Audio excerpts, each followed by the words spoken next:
नमस्कार, जय हिंद, वंदे मातरम दोस्तों। स्वागत है आप सभी का उत्तर प्रदेश के सबसे भरोसेमंद YouTube channel UP news update में। तो दोस्तों, आज हम आपके लिए लेकर आए हैं उत्तर प्रदेश राज्य के हर जिला, हर क्षेत्र की तमाम बड़ी खबरें एवं उत्तर प्रदेश सरकार द्वारा चलाई जा रही सभी सरकारी योजनाएं। 1 अप्रैल 2026 से उत्तर प्रदेश में कामगारों की न्यूनतम मजदूरी में बढ़ोतरी लागू हो गई है। श्रम विभाग ने महंगाई को ध्यान में रखते हुए अकुशल, अर्धकुशल और कुशल श्रमिकों की दैनिक दरों में संशोधन किया है। इससे कारपेट, ग्लास उद्योग समेत संगठित और असंगठित क्षेत्र के लाखों मजदूरों को लाभ मिलेगा। औसतन 10-15 रुपये प्रतिदिन की बढ़ोतरी से उनकी आय में सुधार होगा। यह कदम मजदूरों को महंगाई से राहत देने और बेहतर जीवन स्तर सुनिश्चित करने के लिए उठाया गया है। सरकार ने विभिन्न 74 अनुसूचित रोजगारों के लिए नई दरें अधिसूचित की हैं।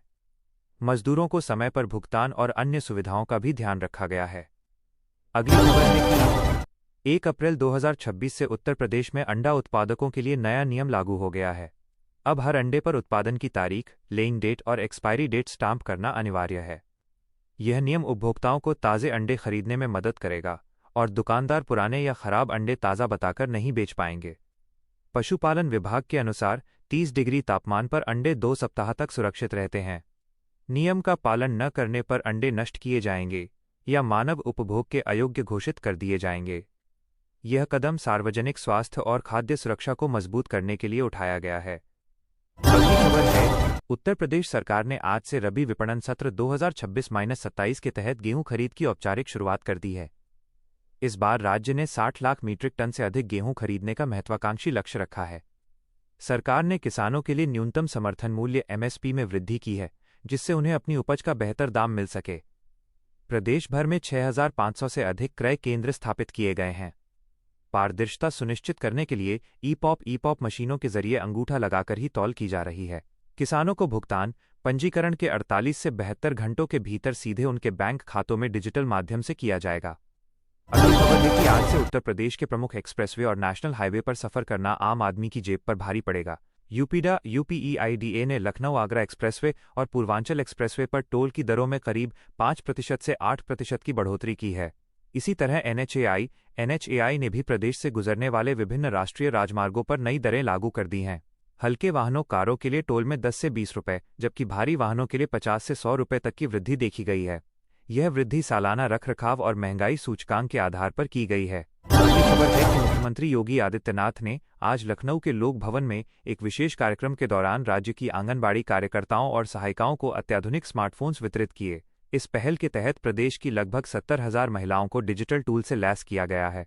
इन फोन्स में पहले से ही पोषण ट्रैकर ऐप इंस्टॉल है, जिससे बच्चों के टीकाकरण, कुपोषण की स्थिति और गर्भवती महिलाओं के स्वास्थ्य का डेटा रियल टाइम में विभाग को मिल सकेगा।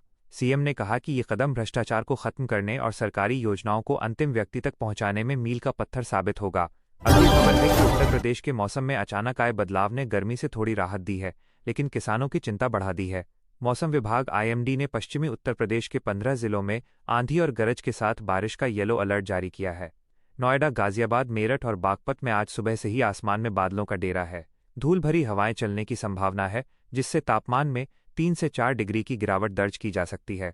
हालांकि पूर्वी उत्तर प्रदेश के वाराणसी और प्रयागराज जैसे जिलों में लू हीटवेव जैसी स्थिति बनी हुई है, जहां पारा 40 डिग्री को छू रहा है। वित्तीय वर्ष 2025-26 के अंतिम दिन उत्तर प्रदेश समाज कल्याण विभाग ने राज्य के करीब 28 लाख छात्रों को छात्रवृत्ति और शुल्क प्रतिपूर्ति का बड़ा तोहफा दिया है। मुख्यमंत्री ने एक क्लिक के माध्यम से करोड़ों रुपए की धनराशि सीधे छात्रों के बैंक खातों में हस्तांतरित की। इसमें अनुसूचित जाति, जनजाति, अन्य पिछड़ा वर्ग और सामान्य वर्ग के आर्थिक रूप से कमजोर छात्र शामिल हैं। तकनीकी गड़बड़ियों के कारण जिन छात्रों का डेटा पेंडिंग था, उन्हें भी इस बार कवर किया गया है। सरकार ने दावा किया है कि इस डिजिटल भुगतान से बिचौलियों की भूमिका पूरी तरह खत्म हो गई है। अगली खबर है कि भदोही की एक विशेष अदालत ने पूर्व सांसद और डकैत सुंदरी फूलन देवी की हत्या से जुड़े एक पुराने मामले में आज अपना फैसला सुनाया। लगभग 2.5 दशक तक चली कानूनी प्रक्रिया के बाद अदालत ने पर्याप्त सबूतों और गवाहों के अभाव में 10 आरोपियों को बाइज्जत बरी कर दिया है। यह मामला 1990 के दशक के अंत में फूलन देवी के समर्थकों और विरोधियों के बीच हुए एक बड़े संघर्ष से जुड़ा था। इस फैसले ने एक बार फिर फूलन देवी के राजनीतिक और आपराधिक इतिहास से जुड़ी चर्चाओं को गरमा दिया है।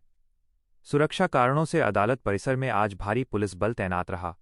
अगली खबर है कि चित्रकूट जिले के पहाड़ी थाना क्षेत्र के पास आज तड़के एक भीषण सड़क दुर्घटना हुई। एक तेज रफ्तार स्कॉर्पियो अनियंत्रित होकर सामने से आ रहे डंपर से टकरा गई। टक्कर के बाद स्कॉर्पियो की डीजल टंकी में विस्फोट हो गया, जिससे वाहन आग का गोला बन गया। इस दर्दनाक हादसे में वाहन सवार 3 लोगों की मौके पर ही जलकर मौत हो गई, जबकि 2 अन्य गंभीर रूप से घायल हैं। घायलों को प्रयागराज के ट्रॉमा सेंटर रेफर किया गया है। प्रारंभिक जांच में ओवरटेकिंग और धुंध को हादसे का मुख्य कारण माना जा रहा है। पुलिस ने डंपर चालक को हिरासत में ले लिया है।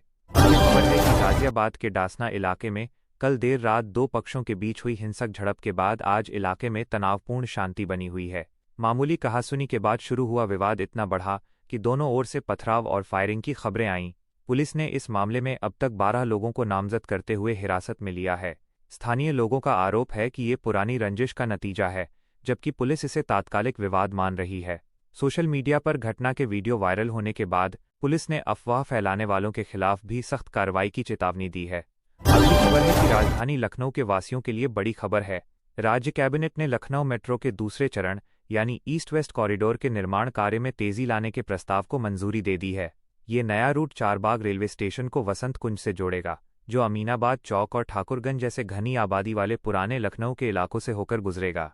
इस परियोजना की कुल लागत लगभग 5,800 करोड़ रुपए आंकी गई है। मेट्रो रेल कॉरपोरेशन ने मिट्टी की जांच, सॉइल टेस्टिंग का काम शुरू कर दिया है। इसके बनने से शहर की ट्रैफिक समस्या का बड़ा समाधान होने की उम्मीद है। अगली खबर है कि अयोध्या में भव्य राम मंदिर के उद्घाटन के बाद इस साल की रामनवमी को ऐतिहासिक बनाने की तैयारियां जोरों पर हैं।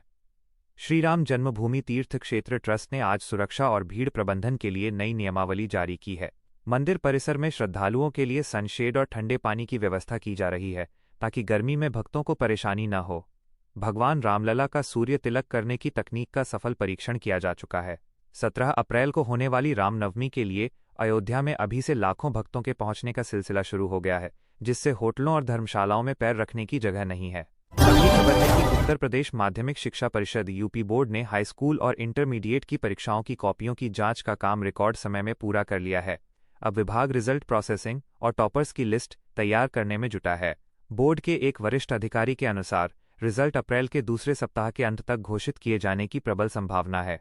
इस साल नकल विहीन परीक्षा कराने के लिए सरकार ने कड़े इंतजाम किए थे। छात्र अपना परिणाम आधिकारिक वेबसाइट upmsp.edu.in का लिंक पर देख सकेंगे। शिक्षा मंत्रालय ने स्कूलों को निर्देश दिए हैं कि वे परिणामों के बाद काउंसलिंग सत्र आयोजित करें। आज उत्तर प्रदेश के बाजारों में सोने और चांदी की कीमतों में स्थिरता देखी गई।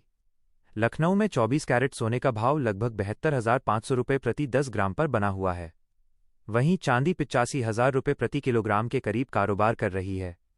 खरीदारी से पहले स्थानीय सर्राफा बाजार से भाव जरूर मिला लें।